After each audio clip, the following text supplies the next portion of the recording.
Baba mtakatifu, muumba wa mbingu na nchi, Roho wa Yesu mtakatifu mwenye mamlaka, ninakushukuru Bwana, nalibariki jina lako Kristo Yesu. Wewe ni mwaminifu Masihi, katika enzi yako umetukuka, umetamalaki Baba yangu. Ninakupa sifa Mungu wa miujiza, Baba wa majeshi. Pokea sifa na utukufu Mungu mwenye mamlaka. Baba, ninakuheshimu kwa sababu ya fursa hii ambayo umetengeneza tukaione siku ya leo Baba, tukakusanyike Kristo Yesu kukutukuza na kukupa sifa katika enzi yako Masihi. Baba, pokea sifa zetu Mwamba wetu. Hatukustahili Bwana wa rehema Kristo Baba kuwa hai, bali umetupendelea Roho Mtakatifu. Si kwamba tumekuwa wema jemedari, bali ni kwa neema yako na pendo lako Yesu, ya kwamba Baba imegharimu mkono wako tukaione siku ya leo. Nazidi kunyenyekea Bwana na kuungama nikitubu maovu yote Bwana niliyokutenda Baba Yesu Kristo. Baba, kwa kujua na kutokujua Kristo, ninatubu nikiungama, ninaomba rehema, ninaomba utakaso, ninaomba msamaha wako Yesu Kristo. Baba, unioshe, unisafi kwa damu yako takatifu. Osha kinywa changu, osha ulimi wangu, osha macho yangu Kristo, masikio yangu Bwana Yesu. Takasa wapendwa wote Baba yangu, watakase vinywa vyao Bwana, ndimi zao pamoja na masikio yao Kristo, toka tosi za vichwa vyetu hata nyayo za miguu yetu Baba yetu. Uingilie kati, ukatuguse na kututamalaki Bwana. Baba, ondoa maovu yote, ondoa hila zote Bwana na makunyanzi yote Kristo, ili Bwana ukajipate kujiletea kanisa safi takatifu lisilo na mawaa Kristo. Tusafi kwa damu yako takatifu, ututakase Bwana Yesu. Baba yangu mtakatifu, zifanye upya roho zetu Mwokozi, ili Kristo siku baada ya siku tukatembee kwenye nuru ya uso wako. Baba, mkate wa uzima uko mbele zetu, na kusihi Bwana ukaingilia kati. Baba, nisinene ya kwangu bali ya kwako Kristo Yesu. Vunja makusudi yangu, vunja mapenzi yangu Yesu, kainue yako yatendeke Masihi. Itakase Bwana wa rehema, sawa sawa na mapenzi yako Yesu. Baba wa rehema, nikawasilishe kusudi lako tu na sio la kwangu. Uinuliwe, upewe sifa Yesu. Sina cha kuambia watu wako, bali Bwana jitukuze. Nisinene mimi, ukanene na wao kama upendavyo, kwa utukufu wa jina lako takatifu. Na ni katika jina lako takatifu Mfalme nimeomba na kuamini, amina. Bwana Yesu asifiwe. Bwana Yesu asifiwe. Na kusalimu kwa jina la Yesu Kristo. Bwana Yesu amekuwa mwaminifu na mwema kwetu. Bwana Yesu ametutengenezea kibali na nafasi tena ya kwamba basi tuzidi kukumbushana katika mwili na damu ya Yesu. Ujumbe wetu wa leo unahusu mwili na damu ya Yesu. Bwana Yesu asifiwe. Ikumbuke katika ujumbe ambao umepita, nimekueleza mpenda waziwazi ya kwamba katika baadhi ya vitu ambavyo dini na madhehebu mengine yanayotumika katika nguvu za giza, yanayotumia kusimika watu katika ufalme wa giza, ni kupitia wanachokiita meza ya Bwana. Tumsifu Yesu Kristo. Meza ya Bwana ambayo huwa inahusisha kule kushiriki, wanasema mwili na damu ya Yesu, kushiriki mwili na damu ya Yesu, ile meza ya Bwana. Tumsifu Yesu Kristo.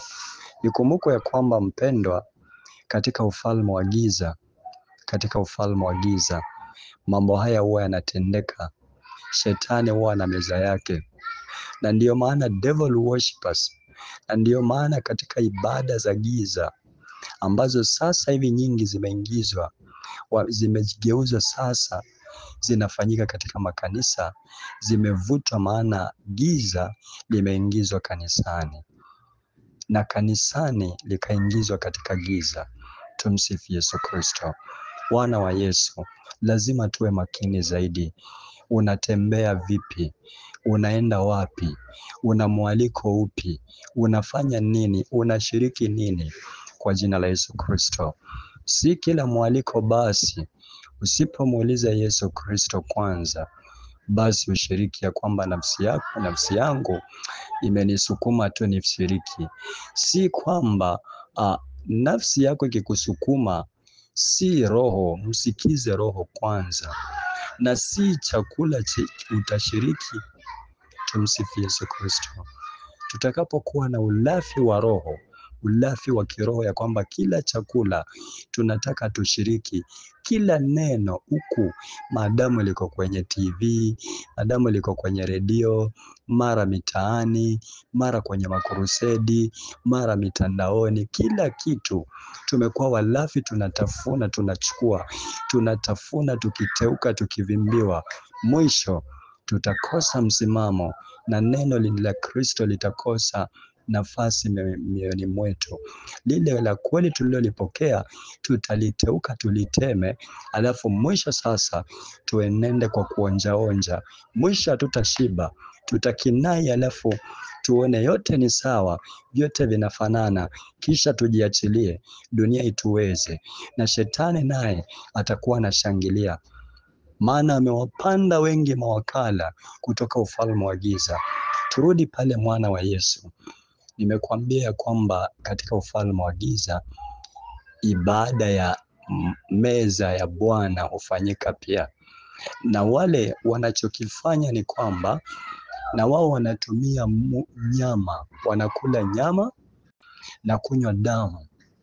Tumsifu Yesu Kristo. Na mambo mengi ambayo unaona yanatendeka. Mpendwa, shetani amekwenda, shetani ana akili.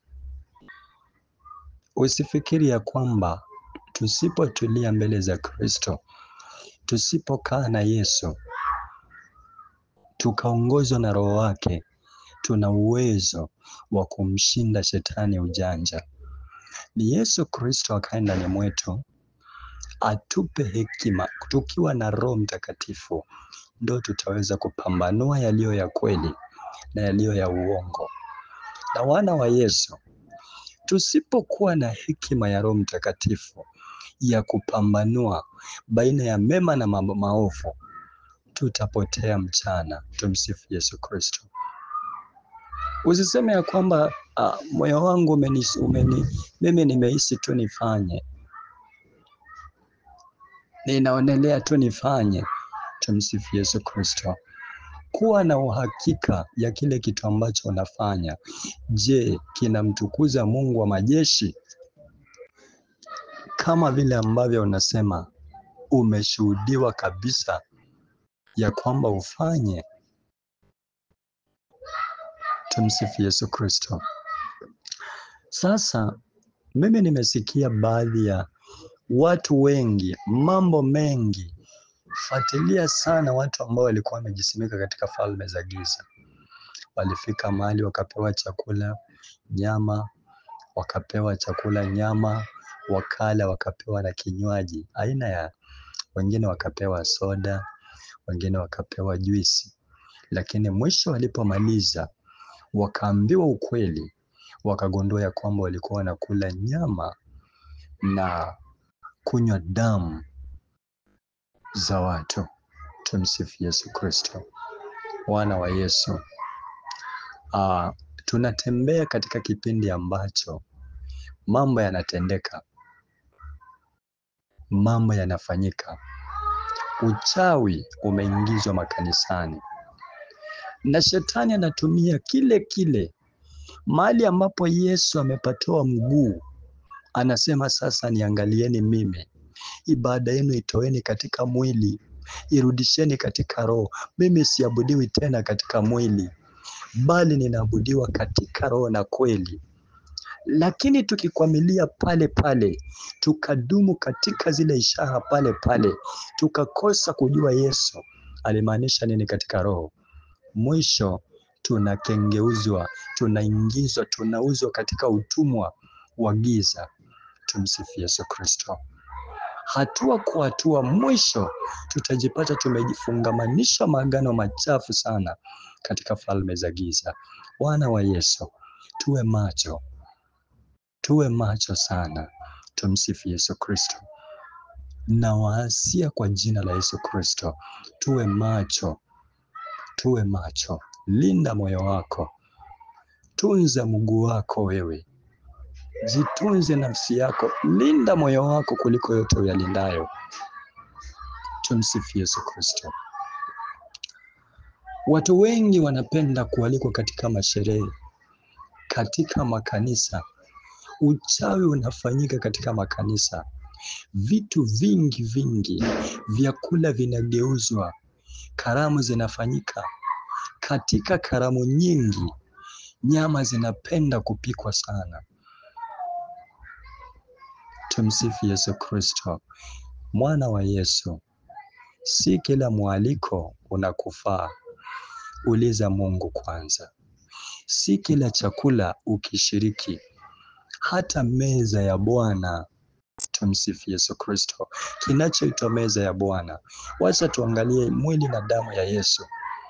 Meza ya Bwana ni nini hii ambayo Yesu alikuwa anaita last supper?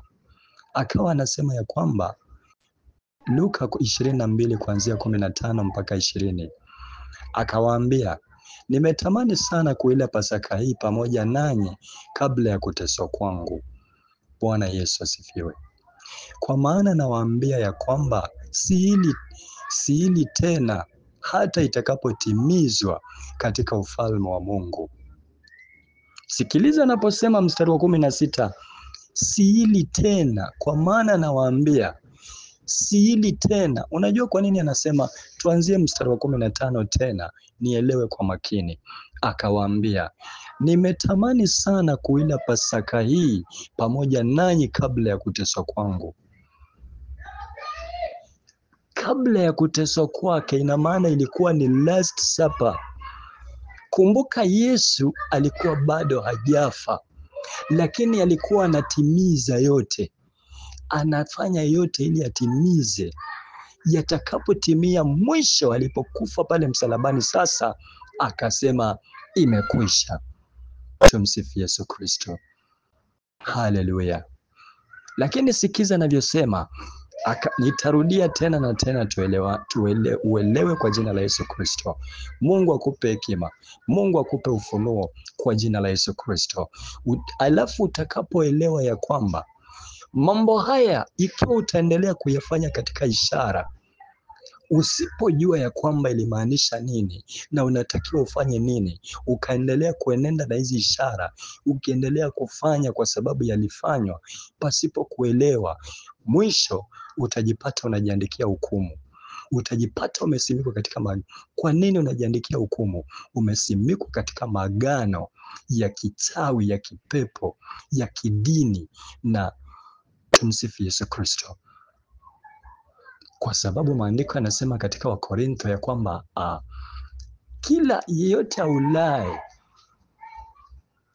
yeyote anayeshiriki katika kula huo mkate na kunywa hiyo damu kwa njia isiyostahili, anajiandikia hukumu. Tumsifu Yesu Kristo. Si mimi, ni maandiko matakatifu. Kwa hiyo wana wa Yesu, cha msingi ni tuangalie neno, tuangalie yote yalikuwa na maana katika roho, kwa jina la Yesu Kristo. Ibada tena haiko mwilini. Ibada, Yesu anatafuta waabudu halisi, wakamwabudu katika roho na kweli, kwa jina la Yesu Kristo. Haleluya. Akawaambia, nimetamani sana kuila Pasaka hii pamoja nanyi kabla ya kuteswa kwangu. Kwa maana nawaambia ya kwamba siili tena hata itakapotimizwa katika ufalme wa Mungu.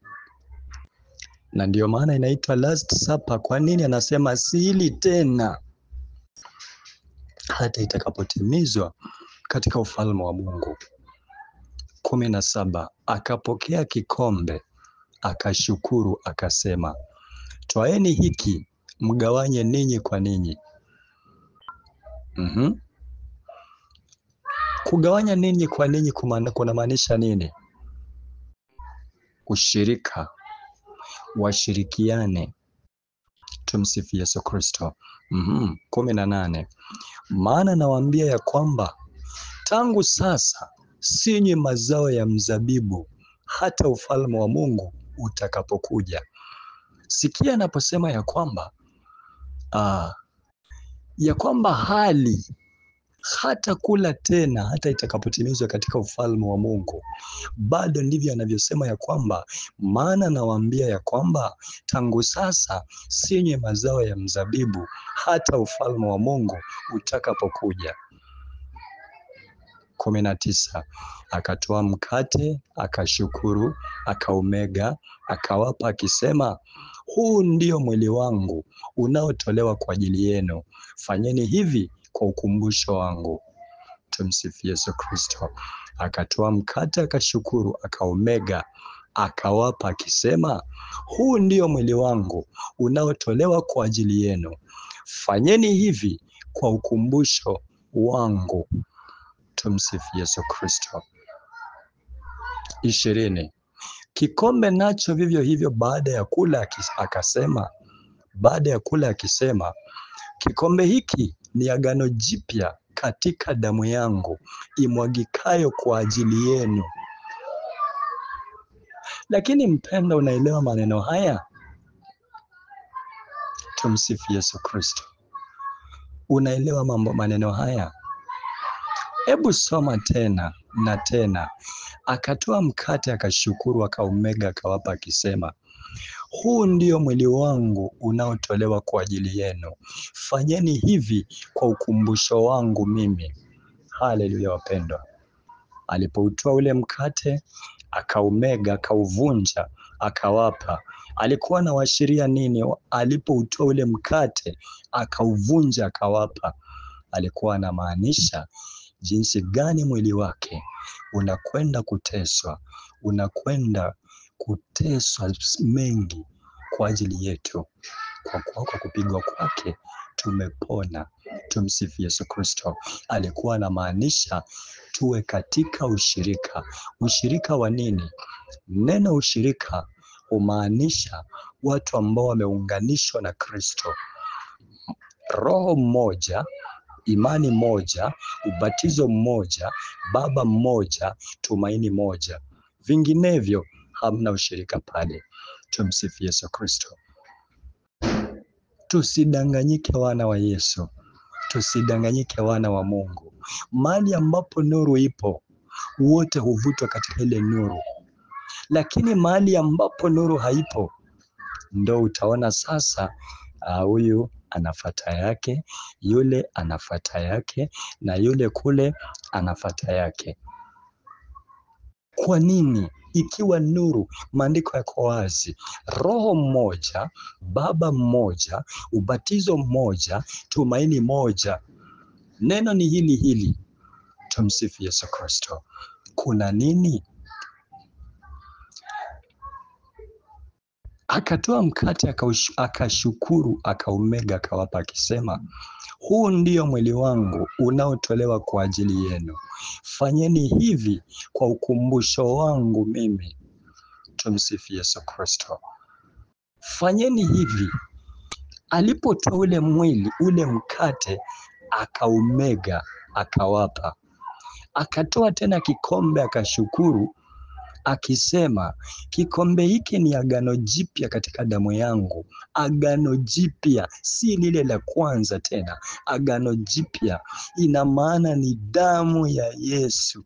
Tumsifu Yesu Kristo. Kikombe, damu ya Yesu. Yesu alishiriki mateso. Yesu aliteswa, akamwaga damu. Kwa hiyo sisi tunapounganika na Kristo katika kumega hili neno, katika kudumu katika njia na kujazwa na Roho na kuendelea kuvuviana, kushuhudiana habari njema, tukivuviwa na Roho yule mmoja, imani moja, tumaini moja, tunakuwa wana wa Baba mmoja, basi tunakuwa sasa tunafanyika ushirika usio na utengano hata kidogo. Tumsifu Yesu Kristo. Haleluya wapendwa. Tutakapoelewa hili fumbo, hatutadanganyika. Tumsifu Yesu Kristo. Naomba Yesu Kristo atufungue macho ya ndani, tuone siri gani iliyofichika hapa. Bwana Yesu asifiwe. Basi kwa hiyo alipoutoa ule mkate akashukuru, akaumega, akawapa akisema, huu ndio mwili wangu unaotolewa kwa ajili yenu, fanyeni hivi kwa ukumbusho wangu mimi. Haya basi, aliutoa ule mkate akaumega. Sasa mkate akisema fanyeni hivi kwa kunikumbuka. Kumbuka walikuwa wameketi pamoja wote, na katika Agano la Kale maandiko yanatuasia kwamba Daudi alipohisi njaa aliingia hekaluni akatoa mikate ya onyesho ambayo ilikuwa inafaa makuhani. Hii mikate hii ilikuwa ni ishara, ilikuwa inaashiria mwili wa Yesu, ambao makuhani hawa ni watumishi, watakuwa wanashiriki ule mwili wa Yesu. Ile mikate pale ilikuwa inaashiria nini? Yesu atakaye. Ilikuwa ni makuhani pekee ndo walistahili waguse ile mikate na kuitumia, maana ilikuwa ni mitakatifu na wanaoigusa ni watakatifu. Sawia na Yesu Kristo ni mtakatifu, neno lake ni takatifu, na wanaoligusa wanastahili wawe watakatifu. Wote tumefanyika makuhani sasa, ukuhani, bali ninyi ni mzao mteule, ukuhani wa kifalme, taifa takatifu, watu wa milki ya Mungu. Kwa nini ile mikate ya onyesho ilikuwa inapatikana hekaluni na ilikuwa inafanya nini? Inastahili itumike na makuhani. Basi sasa wewe kwa kumwamini Kristo umefanyika kuhani, ukuhani wa kifalme, taifa takatifu, watu wa milki ya Mungu. Mnamilikiwa sasa na Mungu, ninyi ambao kwanza mkuwa taifa, bali sasa kupitia ile imani mmezaliwa kupitia Kristo, taifa takatifu. Bwana Yesu asifiwe. Sasa basi, kwa kuwa hii mikate ilikuwa inaashiria neno takatifu, mwili wa Yesu ni nini? Turudi Yohana 1. Tunataka tupate chimbuko, mwili wa Yesu ni nini? Kwa nini anasema fanyeni hivi kwa kunikumbuka? Yohana 1. Hapo mwanzo kulikuwako neno, naye neno alikuwako kwa Mungu, naye neno alikuwa Mungu. Huyo mwanzo alikuwako kwa Mungu. Vyote vilifanyika kwa huyo, wala pasipo yeye hakikufanyika chochote kilichofanyika. Tumsifu Yesu Kristo. Ina maana hapo mwanzo kulikuwako neno, naye neno alikuwako kwa Mungu, naye neno alikuwa ni Mungu. Neno ni Mungu. Tumsifu Yesu Kristo. Basi sasa tunarudi sambamba. Tukiacha hivyo tukashuka mpaka mstari wa 14, maandiko yanasema ya kwamba, tuanzie 12, bali wote waliompokea aliwapa uwezo wa kufanyika watoto wa Mungu, ndio wale waliaminio jina lake, waliozaliwa si kwa damu wala si kwa mapenzi ya mwili wala si kwa mapenzi ya mtu, bali kwa Mungu. 14, naye neno alifanyika mwili akakaa kwetu. Naye neno alifanyika mwili akakaa kwetu, nasi tukauona utukufu wake, utukufu kama wa mwana pekee atokaye kwa Baba, amejaa neema na kweli. Tumsifu Yesu Kristo. Naye neno alifanyika mwili akakaa kwetu. Tumsifu Yesu Kristo. Sasa kwa nini Yesu tunatafuta? Kwa nini Yesu alipoumega ule mkate akawaambia kwamba huu ndio mwili wangu unaotolewa kwa ajili yenu, fanyeni hivi kwa ukumbusho wangu mimi. Fanyeni hivi kwa ukumbusho wangu. Basi tunarudi huku, akasema naye neno alifanyika mwili akakaa kwetu. Tumsifu Yesu Kristo. Nasi tukauona utukufu wake, utukufu kama wa mwana pekee atokaye kwa Baba, amejaa neema na kweli. Hili neno ni kweli. Yesu ndiye kweli. Yesu ndiye alileta neema.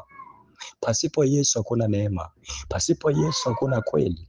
Pasipo Yesu hakuna kabisa Roho Mtakatifu. Tumsifu Yesu Kristo. Yeye ni Mungu, yeye ni Roho, yeye ni Baba, yeye ni Yesu. Tumsifu Yesu Kristo, habadiliki. Haleluya wapendwa. Kwa hiyo yule neno alifanyika mwili. Ndiyo maana anaposema anautoa mwili wake, basi wana wa Yesu anazungumzia neno. Yeye ni neno. Ndiyo maana anasema, anamjibu shetani anapomwambia ya kwamba ikiwa wewe ndiwe mwana wa Mungu. Alipomtokea katika lile jaribu, akamwambia kwamba ikiwa wewe ndiwe mwana wa Mungu. Kweli alikuwa anahisi njaa, amefunga siku 40 mchana na usiku. Kama wewe ndiwe mwana wa Mungu, geuza mawe haya yawe mkate. Tumsifu Yesu Kristo. Lakini Yesu akamwambia, imeandikwa, mwanadamu hataishi kwa mkate tu, bali katika kila neno litokalo kwa kinywa cha Bwana. Kwa hiyo mwili wa Yesu si mkate tena, ilikuwa linaashiria ni neno la Mungu. Maana neno alifanyika mwili.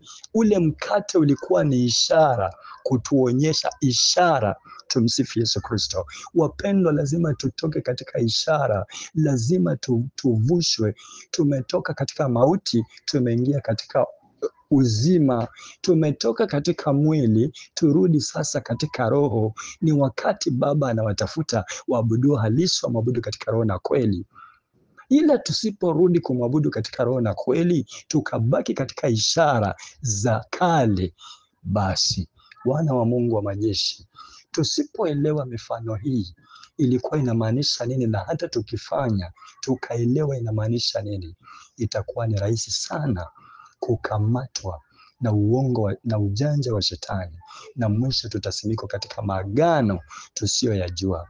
Tumsifu Yesu Kristo. Haleluya wapendwa. Bwana Yesu asifiwe. Sasa mwanadamu hataishi kwa mkate tu, bali katika kila neno litokalo kwa kinywa cha Bwana. Kwa maana ametuambia kwamba huu mwili ni neno. Maana hapo mwanzo palikuwapo na neno, hapo mwanzo kulikuwako neno, naye neno alikuwako kwa Mungu, naye neno alikuwa ni Mungu. Tukishuka katika mstari wa 14 ukatuambia kwamba na huyo neno alifanyika mwili akakaa kwetu. Tumsifu Yesu Kristo. Maana anamjibu tena shetani, mwanadamu hataishi kwa mkate tu, bali katika kila neno litokalo kwa kinywa cha Bwana. Yesu alikuwa anamaanisha nini? Sasa turudi huku Yohana 6. Anaendelea kufafanua mambo haya kabisa. Anaendelea kufafanua akiwaambia, tumsifu Yesu Kristo. Yohana 6:47, nitaanzia hapo. Amini amini nawaambia, yeye aniaminie yuna uzima wa milele. Amwaminie Kristo na maneno yake yuna uzima wa milele. Si achukuaye kipande cha mkate na kukila. Tumsifu Yesu Kristo. Pasipo kutambua mambo haya, kuelewa ishara yake ni nini. Tumsifu Yesu Kristo. Amini amini nawaambia, yeye aaminie yuna uzima wa milele. 48. Mimi ndimi chakula cha uzima. Mimi ndimi chakula cha uzima. Yesu ndiye chakula cha uzima. Ndiyo maana anapoinua ule mkate ni ishara, hakumaanisha ya kwamba sasa. Tumsifu Yesu Kristo. Ule mkate ndo anatupa ya kwamba tufanye vile kukamilisha ibada. Wapendwa, alipoinua ule mkate akauvunja akasema, huu ndio mwili wangu unaotolewa kwa ajili yenu. Ina maana nini? Na ilikuwa last supper, kikombe cha mwisho alichokishiriki na chakula cha mwisho anachoshiriki na wanafunzi wake kabla ya kwenda kujitoa, mwili wake usulubiwe, uteswe, kwa ajili yetu. Ina maana alikuwa anaashiria mwili wake yeye mwenyewe ambaye ni neno. Tunapodumu sasa, tumeungana katika kufundishana ili neno, tunakuwa tuna mega mkate wa uzima. Maana anasema ya kwamba amini nawaambia, yeye aniaminie yuna uzima wa milele. Mimi ndimi chakula cha uzima. Yeye Yesu ambaye ni neno, kama tulivyoona katika Yohana 1. Mimi ndimi chakula cha uzima 49. Sasa ikiwa bado unafikiri ya kwamba ibada hii bado tunahitajika tena, bado tumsifu Yesu Kristo. Sikia anavyowaambia, mimi ndimi chakula cha uzima 49. Baba zenu waliila mana jangwani wakafa. Walikula ile mikate ya kutoka mbinguni iliyoshuka wakafa, kile kipindi cha Musa. Baba zenu waliila mana jangwani wakafa. Ndio maana mwana wa Yesu akawa anawaambia ya kwamba baada walipomfuata akafanya ile ishara ya mikate mingi sana, basi akaja kwao. Walipokuja siku ya pili, wakamtafuta tena mkutano mkubwa, wakaona hayuko, wakaona hakuna mashua pale. Yesu akawa ameenda ng'ambo ya pili, lakini wao wakaendelea kumfuata umati mkubwa. Pale walipokula mkate jana wakawa hayuko, wakazunguka mpaka wakampata. Bwana, tunakutafuta, kumbe umekuja huku na huku tuambia. Kumbe alikuwa amewagundua hawa bado wananitafuta. Akawaambia ya kwamba najua hamnitafuti kwa sababu ya mliona ishara, bali mnanitafuta kwa sababu ya ile mikate mliokula. Tumsifu Yesu Kristo. Msikitendee kazi chakula chenye kuharibika.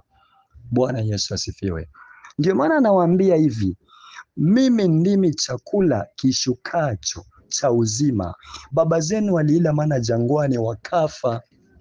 Wapendwa, mkate huu tukiuzoea, tukafanya sasa ibada ya sanamu, tukaendelea kula mkate, haitatubadilisha chochote. Tutamzoea Mungu wana wa Yesu. Bwana Yesu asifiwe. Wapendwa, tutoke katika giza, tutoke katika vifungo. Na hasa watu wanaofanya ibada hizi wengi, hebu angalia, jaribu kuangalia mpendwa, mtu anatumika katika nguvu za giza, mtu anatumika katika ufalme mwingine, basi inayotangazwa katika maredio, tutakuwa na meza ya Bwana, tutakuwa na meza ya Bwana, njoo ule magonjwa yako yatoke, njoo ule meza ya Bwana magonjwa yako yatoke. Ni nini hicho? Tumsifu Yesu Kristo. Kipande cha mkate na kajuisi ama kadivai ama nini ya kwencha imewekwa pale. Mwana wa Yesu, ikumbukwe ya kwamba unasimikwa katika agano la uchawi, agano baya zaidi. Usipofunguka macho ukaona ni wapi sahihi unapostahili na ni kipi hiki ambacho mwili na damu ya Yesu kinamaanisha, ukaendelea kuvishiriki vya mwili, mwana wa Yesu, utapata ya kwamba umenaswa. Haleluya wapendwa. Tumsifu Yesu Kristo. Bwana Yesu asifiwe.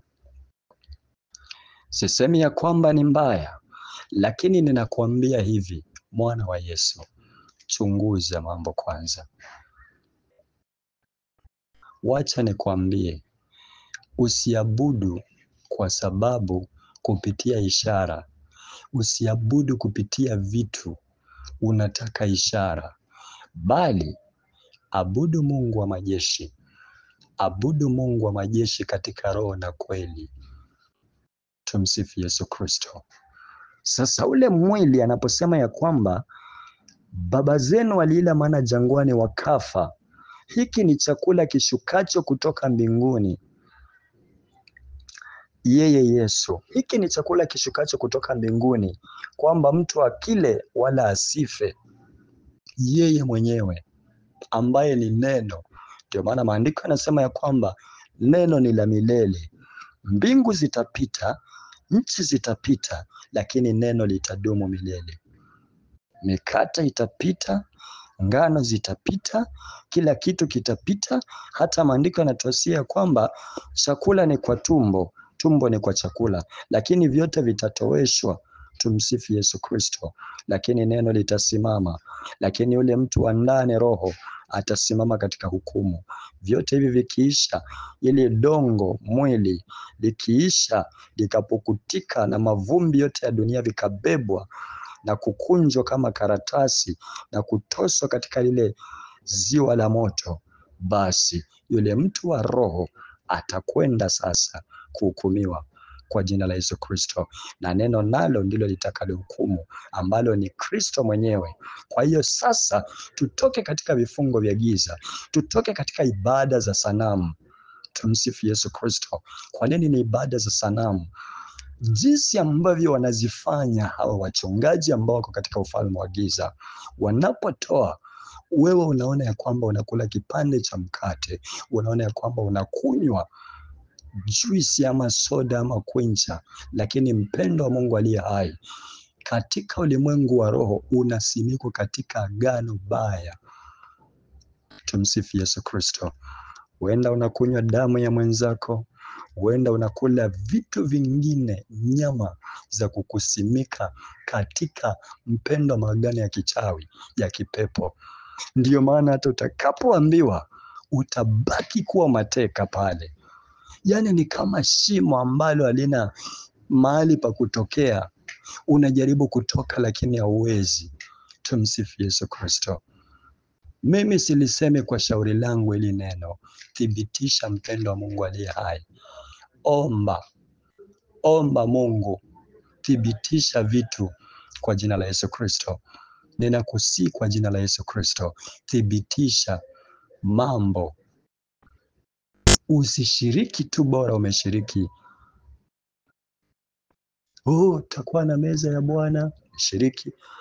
Wenda huku utakuwa na meza ya Bwana, piga. Utapona. Ibada zinatangazwa katika ma-TV. Njoo, umelemewa na ugonjwa hiyo kansa, njoo, kutakuwa na meza ya Bwana, utafunguliwa. Tumsifu Yesu Kristo. Hatufunguliwi, huwezi funguliwa na kipande cha mkate na juisi. Huku umelikataa neno, huku umekataa kweli, huku umekataa kinywaji cha kweli ambaye ni Roho Mtakatifu, ambaye kupitia huyo tulitiwa muhuri wa Efeso 1. Tumsifu Yesu Kristo. Wana wa Yesu, lazima tujue tunachokiabudu ni nini. Huenda tutakuwa tunajifariji ya kwamba tunamwabudu Mungu katika roho na kweli, lakini kumbe tuko katika bado ibada ya sanamu. Tumsifu Yesu Kristo. Wana wa Yesu, tufunguke macho. Shetani halali. Tumtafute Mungu, tumwabudu katika roho na kweli. Haleluya wapendwa. Basi tuendelee. Mimi ndimi chakula chenye uzima kilichoshuka kutoka mbinguni. Mtu akila chakula hiki ataishi milele. Haya, njoni mle. Sikia anavyosema katika Isaya 40:50. Nampenda sana huyo Yesu. Tumsifu Yesu Kristo.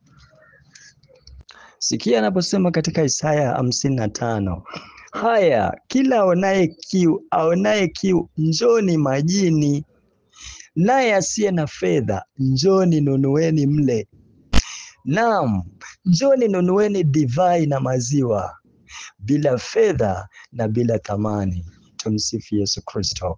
Kwani kutoa fedha kwa ajili ya kitu ambacho si chakula, na mapato yenu kwa kitu kisichoshibisha?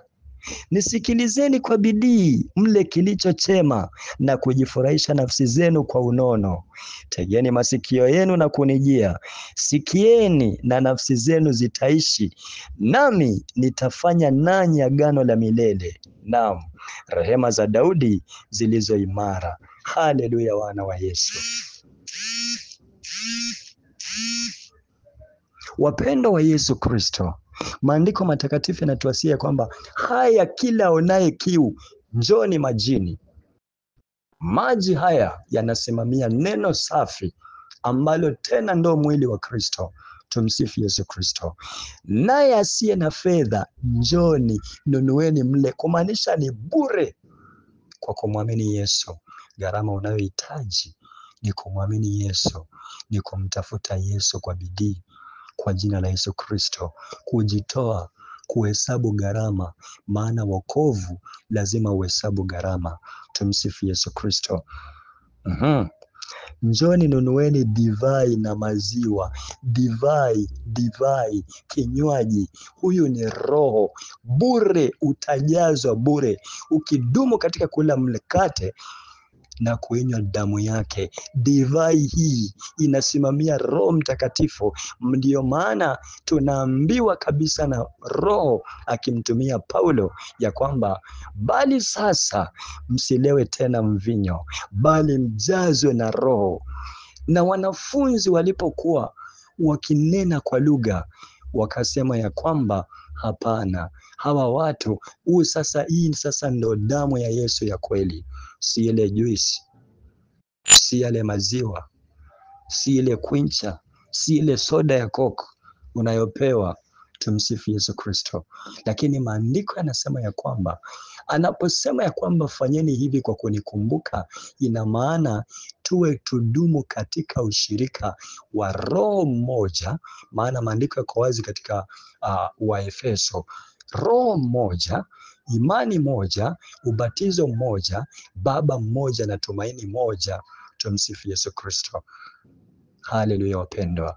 Tutashiriki kinywaji cha Roho. Ina maana tunashiriki pamoja katika ibada, katika kuumega mwili wa Kristo, kufundishana katika neno na kushiriki vya mwilini, hata chakula tunashare tukiwa pamoja katika umoja kwa jina la Yesu Kristo. Huo ndio ushirika ambao Kristo alikuwa anasema. Ndio maana wanafunzi walikuwa, maandiko yanasema ya kwamba walidumu pamoja katika kuumega mkate ili neno na kukula chakula pia. Maana aliyekuwa anapungukiwa na asicho, watu walikuwa wanaleta vitu, walikuwa wana ushirika na vitu vyote. Walio na viwanja walikuwa wanauza viwanja, wanaweka miguuni pa mitume, kila mmoja anagawiwa sawia na alivyohitaji. Wajana wanashughulikiwa. Hivi mnaketi pamoja kwa umoja kama ndugu katika Kristo. Lakini angalia hili linalofanyika leo. Watu hawawezi wakasemezana, hawawezi hata wakasalimiana kanisani, hawawezi hata wakasaidiana kivyovyote vile. Lakini watapewa kamkate, watapewa na juisi, wanakunywa, wanashiriki meza ya Bwana. Tumsifu Yesu Kristo. Watu wanaishi katika uchafu, lakini wanakutana katika meza ya Bwana. Meza ya Bwana. Wapendwa, meza ya Bwana sio hiyo. Meza ya Bwana ilikuwa ni tushiriki pamoja katika neno la uzima na kupendana, upendano wa ndugu, ya kwamba huyu asiye nacho, huyu aliye nacho, washirikiane pamoja. Tumsifu Yesu Kristo. Kwanza upendo ukirudi katikati ya ibada, upendo ukirudi katika Kristo, katika kanisa, upendo usio na unafiki. Tumsifu Yesu Kristo. Upendo unaporudi, si huyu hawezi salimia huyu hawezi sikizana na huyu sijui hataki kufanya nini. Tumsifu Yesu Kristo. Baadaye lakini kinapitisha eti tunapokea damu ya Yesu na kula mwili wake. Tumsifu Yesu Kristo. Nani anadanganya nani? Watu wanashiriki kutoa kafara, wanafanya mambo ya uchafu, alafu tunashiriki mwili na damu ya Yesu, tunasema ya kwamba tunakula mwili wa Yesu na kuinywa damu yake, mwana wa Yesu. Yesu ni mtakatifu, na Yesu hatachanganywa na ibada za giza, hatachanganywa na ibada za sanamu. Na ukitaka iwe ishara nzuri, fanya lakini uwe mtakatifu. Na chakula nitakachotoa mimi ni mwili wangu kwa ajili ya uzima wa ulimwengu. Chakula anachokitoa yeye ni mwili wake, ina maana anajitoa, ndicho chakula cha uzima. Yesu anajitoa kwa ajili ya ulimwengu. Kama vile ambavyo ni neno, mwanadamu hataishi kwa mkate, bali ataishi kwa neno, kwa ahadi za Mungu. Hili neno ni ahadi za Mungu. Tukiishi hizi ahadi, tutapata uzima. Tukishika hili neno, tuna Yesu. Tukila hili neno la kweli, tumlishe yule mtu wa ndani, wachana na huu mwili wa nje. Unataka vitamini, unataka nini, sijui protini, sijui wanasayansi wanasema vipi, lakini yule mtu wa ndani ndo anayehitaji neno, anahitaji kula Yesu, anahitaji alishwe neno, asafishike, anenepe, akue. Huyo mtu wa ndani, huyo ndo mtu, huyo ndo maisha ya mtu, huyo ndo maisha yenyewe. Wacha ili dongo, ili ni kama simiti, ili ambalo linatutesa, wachana na hilo. Tumsifu Yesu Kristo. Yule mtu wa ndani, yule mtu wa ndani, roho. Tumsifu Yesu Kristo. Ile nafsi. Haleluya, wana wa Yesu. Kwa hiyo mimi ni mwili ninachotoa, na chakula ninachotoa mimi ni mwili wangu kwa ajili ya uzima wa ulimwengu. Ina maana ukimwishia Yesu kupitia lile neno, mpendwa, ukila chakula mwisho utakufa tu. Ukila mkate, ukinywa juisi, ukajifariji ni mwili na damu ya Yesu na shiriki, mwana wa Yesu, ukaishi vile unavyopenda, utakufa tu. Sizungumzi kifo hiki cha kufa mwili huu, mimi ninazungumzia kifo, mauti ya pili. Maana walio katika Kristo hawafi, wao wamelala, wamepumzika, kwa sababu wakati wowote wataamshwa. Huyu analala mauti, huwa amelala, huwa hajafa. Aliyekufa amekufa, na katika roho pia atahukumiwa. Tumsifu Yesu Kristo.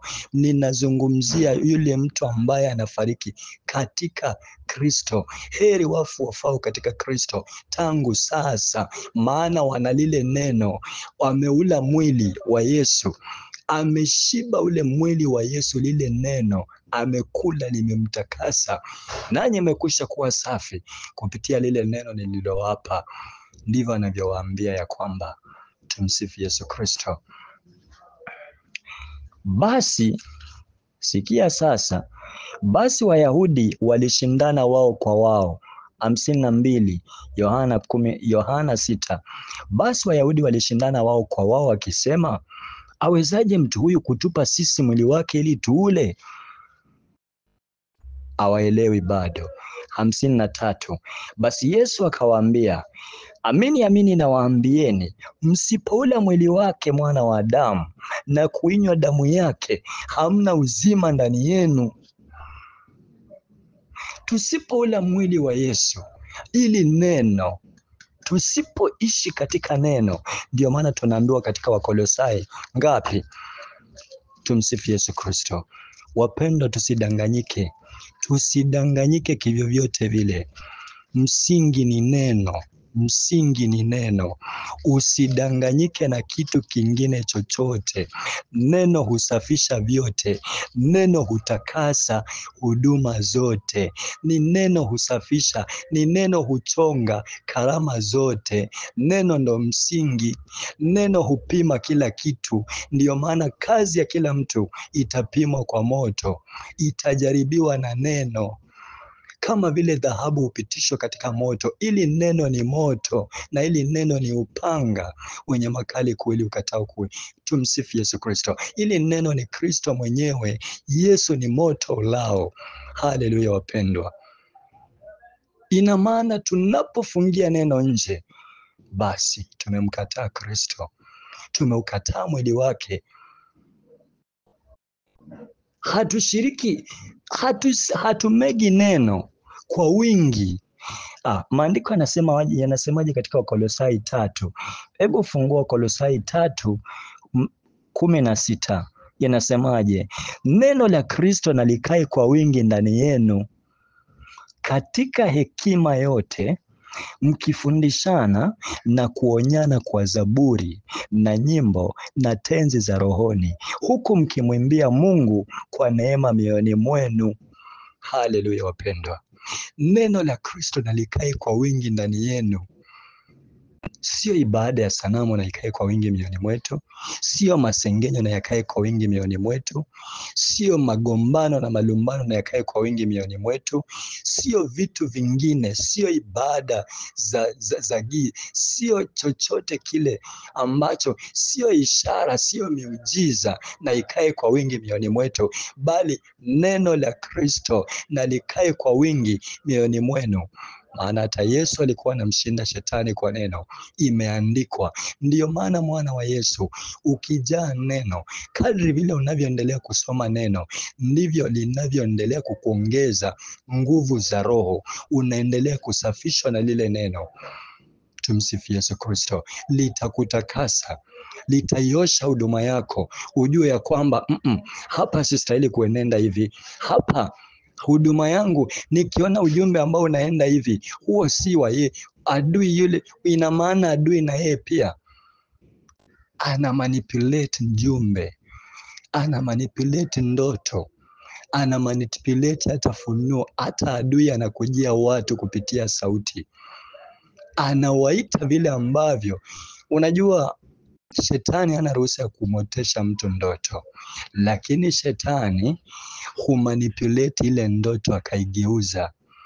Anaweza akaja akaita mtu akafikiri ya kwamba ni Mungu anamuita, lakini kumbe ni shetani. Lakini sasa atakapojua ni atajuaje?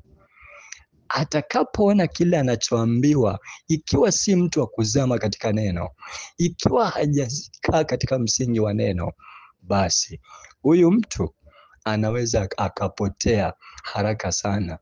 Bwana Yesu asifiwe. Ndio maana mwana wa Yesu, usiwe mrahisi. Usiwe mrahisi kukubali kila kitu. Usiwe mrahisi. Pima roho hizi nyakati za mwisho. Pima. Tumsifu Yesu Kristo. Vinginevyo wa mwana wa Yesu ni kubaya, tapotea. Haleluya. Neno la Kristo na likae kwa wingi ndani yenu katika hekima yote. Neno litakupa hekima. Hekima ni Yesu akiwa ndani yako, basi. Tumsifu Yesu Kristo. Mkifundishana na kuonyana kwa zaburi. Tumsifu Yesu Kristo. Tukifundishana, tukidumu katika kufundishana, tukidumu katika kuonyana. Tumsifu Yesu Kristo. Lakini ikiwa tutadumu katika kutangaziana miujiza na meza ya Bwana, watakaopokea meza ya Bwana, ugonjwa utaondoka, sijui nini kitafanyika, nini kitafanyika, unaendelea kulisha usivyovijua maana yake. Tumsifu Yesu Kristo. Mwana wa Yesu, mwana wa Yesu, Yesu Kristo akusaidie sana sana sana. Yesu atusaidie wapendwa, maana tunaishi nyakati za hatari. Tunaishi kipindi ambacho shetani ameingiza sasa ibada yake, anafanya counterfeit, yani analeta mbadala wake. Tumsifu Yesu Kristo. Anasema hivi, aulaye mwili wangu na kunywa damu yangu anao uzima wa milele, nami nitamfufua siku ya mwisho. Anayekula katika mwili wa Yesu, anayedumu katika neno na kulitafakari mchana na usiku, na kuenenda katika hilo neno na kujazwa Roho, ndo kuinywa damu yake. Ndio maana wanafunzi wanaponena kwa lugha baada ya kujazwa Roho, watu wanasema hawa ni walevi, lakini Petro anawaambia hapana, msiseme hivyo. Ni ahadi ambayo baba zetu waliahidiwa ya kwamba tutapokezwa. Sasa wamepokea, ndio maana wananena kwa lugha, hawajalewa mvinyo.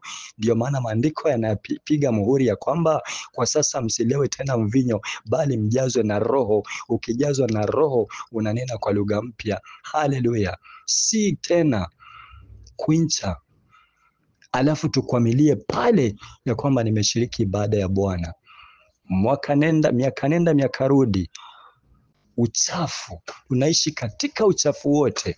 Lakini huku tunajifariji, tunashiriki meza ya Bwana. Meza ya Bwana ni nini? Ikiwa tutadumu katika kushuhudiana shuhuda za kupangwa, shuhuda za uongo, kufarijiana mambo mengi ya kutungwa, kutangaziana miujiza, halafu neno la Mungu hatufundishani. Maandiko yanatuambia katika Wakolosai 3:16, hatuonyani. Tumsifu Yesu Kristo. Neno ndo msingi. Bwana atubariki sana wapendwa. Damu ya Yesu, Roho Mtakatifu ambaye ni kwake yeye tunajazwa. Tumsifu Yesu Kristo. Kupitia kulila lile neno, kudumu katika neno. Sasa tunapodumu katika neno na kweli ya Kristo inaingia ndani mwetu, basi tunakuwa sasa na roho moja, Baba mmoja, imani moja, tumaini moja. Tunakuwa wana wa nuru, tunavutwa katika ile nuru. Bali sasa hatutangatangi kupotea, maana tunajua sauti ya mchungaji mwema. Tumsifu Yesu Kristo.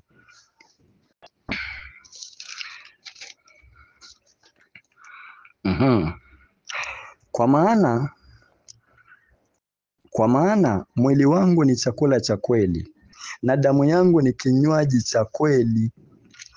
Aulai mwili wangu na kuinywa damu yangu hukaa ndani yangu, nami hukaa ndani yake.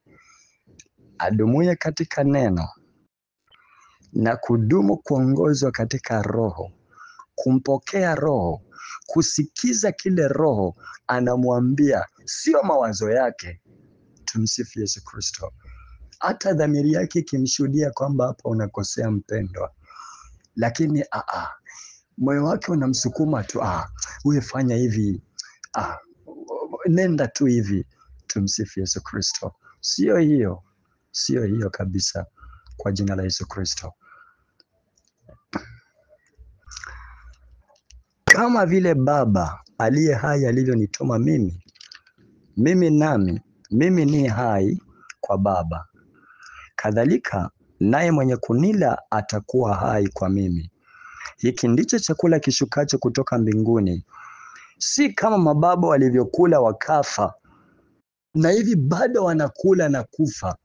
Amekunywa damu ya Yesu, ambaye anakula ule mkate, anakunywa na ile juisi, mwisho anatoka pale, fanya uchafu, uzinzi, fanya uasherati, anafanya uchawi, anajitanganya katika masengenyo, nini, kila kitu, uchafu wa kila namna, kila kitu anakula, anachokutana nacho, anaishi maisha anayopenda, matusi, nini, maisha ya kawaida. Tumsifu Yesu Kristo. Tunajiandikia hukumu kwa kumkufuru Roho ya kwamba tunashiriki meza ya Bwana. Kumbe mambo yanayofanyika ni tofauti sana. Wana wa Yesu tugutuke. Baba tubariki sana wapendwa. Tumsifu Yesu Kristo. Haleluya wapendwa. Nitakomea hapo kwa jina la Yesu Kristo. Neema ya Yesu iwe pamoja nasi. Bwana wa mbinguni atubariki sote. Maneno haya aliyasema katika sinagogi alipokuwa akifundisha huko Kapernaumu. Amani ya Yesu wa mbinguni mtakatifu, Baba wa majeshi, nalibariki jina lako na kulitukuza Bwana Yesu. Wewe ni Mungu mwema, mwaminifu, ishiye na kutamalaki. Baba, ninasema ni asante kwa kibali hiki ambacho umekiachilia katika maisha yetu Bwana. Asante kwa neno lako ambalo umetulisha Bwana Yesu. Baba, Roho Mtakatifu inuliwe, upewe sifa. Yesu Kristo, tusamehe, tuoshe kwa damu yako takatifu. Tupe uelewa Bwana wa rehema, ututoe katika vifungo Baba vya ibada za sanamu, maagano machafu tulioingizwa Kristo Baba, na mawakala Kristo na maejenti. Kwa damu yako takatifu Bwana Yesu Kristo Bwana, tumejitambua sasa kwa kusikiliza neno lako Bwana. Wacha likatutakase, wacha likatuoshe, likasafisha nafsi zetu kwa damu yako takatifu Masihi. Baba wa rehema, sasa tunakiri ya kwamba tutaula mwili wako na kunywa damu yako kama inavyostahili katika Roho Kristo, kwa kuwa ibada yako imehama, haiko tena katika mwili bali iko katika Roho Yesu, ili Bwana wa rehema Kristo tushiriki katika utakatifu sawasawa na mapenzi yako Yesu. Tudumu katika umoja, tudumu katika Bwana kushuhudiana, tukionyana Kristo Baba na kufundishana sawasawa na mapenzi yako. Tusamee Mtakatifu wa Israeli, tuoshe kwa hiyo damu yako takatifu, maana wewe ni mwaminifu. Asante Bwana Yesu, umetukuka, umeinuliwa Masihi kwa namna ya ajabu. Hatuna mwingine Bwana, kwako tunajileta. Tuhurumie Bwana Yesu, tutakase Mungu wangu, maana unatosha, unaweza. Roho Mtakatifu tawala nafsi zetu, miili yetu Baba, itamalaki, itakase, kwa kuwa wewe ni mwaminifu. Tunatamani kuongozwa na wewe Bwana Yesu, situache, tukumbatie, tuatamie Yesu. Takasa kila mmoja Bwana katika ibada za giza. Jemedari wa majeshi, kawang'oe Roho Mtakatifu, fanya operation sasa Baba wa rehema, vunja maagano yote machafu aliyosemekwa kwa damu yako takatifu Baba. Kamata Yesu Kristo mamlaka ya giza Bwana, ukutisha, vunja, vuruga Yesu kila ibada za sanamu, kila maagano machafu aliyosemekwa kupitia vitu hivi Bwana wa rehema. Ninatuma neno lako Bwana ambalo ni moto ulao Kristo Baba, wacha hilo neno likawatakase, likawaoshe, likasambaratishe kila uchafu wote Bwana, na kuvunja mikataba yote Yesu, kwa damu yako takatifu. Wawishe, wafungue, maana unatosha. Katika jina la Yesu Kristo nimeomba na kushukuru, amina.